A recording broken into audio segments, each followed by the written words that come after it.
Hi everybody, we are coming to you from Harley Early Childhood Center. We are here with Deputy Chief Academic Officer Derek Little. How are you doing, Derek? Doing well. How are you, Gene? Doing well. So we are talking today about the beginning of year assessments that Dallas ISD is asking students to come in person to take the beginning of year assessments. So Derek, why should students come in and take these beginning of the year assessments? Yeah, we know that last school year and this school year has been like unlike anything students have experienced. And so it's really important that teachers know where our students are at the beginning of this school year. So the beginning of year assessments will really help inform how they instruct these students and how they provide resources and support, so we make sure they continue on the strongest learning path possible. And why is it important to know, where the students are? Speak to us a little bit more about that, of why that's so important. Yeah, so using data to inform instruction has been a hallmark of what we've been doing in education for at least the past 2 decades. And that's how each teacher knows what each individual student in his or her class needs instructionally. Maybe one student needs a little bit more help with this part of reading or phonics, or this part of what they're learning in math or one of the other content areas. But the way the teacher understands that is obviously by spending time with the student, but also looking at data on how the student is developing.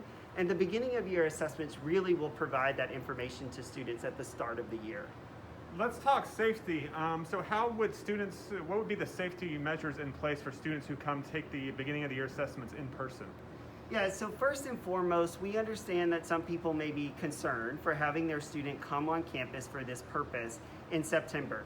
But we want to ensure every family has all of what they need to feel confident that we're going to protect their child while on campus. So everybody will have on their mask when they're in the building, both students and staff alike.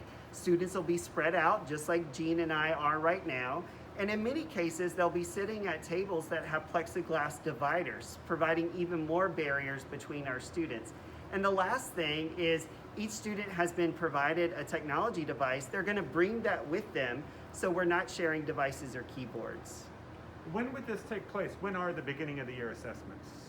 Yeah, so it's really important that teachers have this information as soon as possible. We don't want weeks or months to go by before we really understand what every student needs. So this will start truly at the beginning of the year.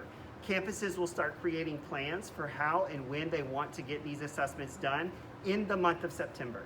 Okay, so they'll hear from their campus where it's happening? Absolutely. So every campus will communicate to their families with specific days and times that we're asking their student to come in for this purpose, but all of that will happen within September. How about logistics? So let's talk meals and transportation. Are those services that will be provided? Absolutely. We understand that not every family may be able to bring their child and pick them up, so we are going to provide transportation shuttles.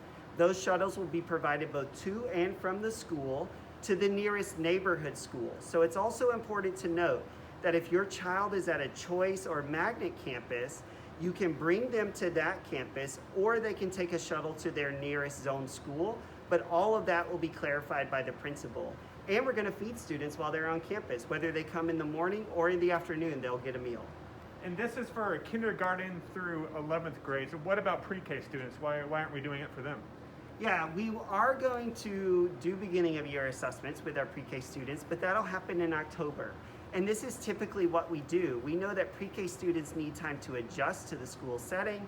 They're definitely going to need time to adjust to the use of technology and meet their teacher and get comfortable with their classmates. So that'll really be the focus in September, and their assessment will be in October. And so we're talking about in person. Can students take this, the MAP assessment at home, or is this just something we're really recommending for on campus? Good point. And again, we know families are going to have questions and they may have safety concerns.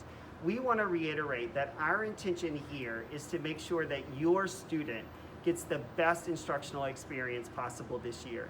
And one of the ways that we can do that is by making sure their teacher knows exactly where they are academically and developmentally. So we highly encourage families to come on campus for this purpose. But if you choose not to, you can take these assessments at home. You're just going to have to be much more engaged in the proctoring of that assessment. Okay. Is there anything else to add, Derek, while we got you? The last thing we want to note is that we are so excited to have all of you back for this school year. We appreciate your patience and perseverance with us and know that we are committed to creating the best experience for your students. And that is part of why we're making this request to families for the month of September.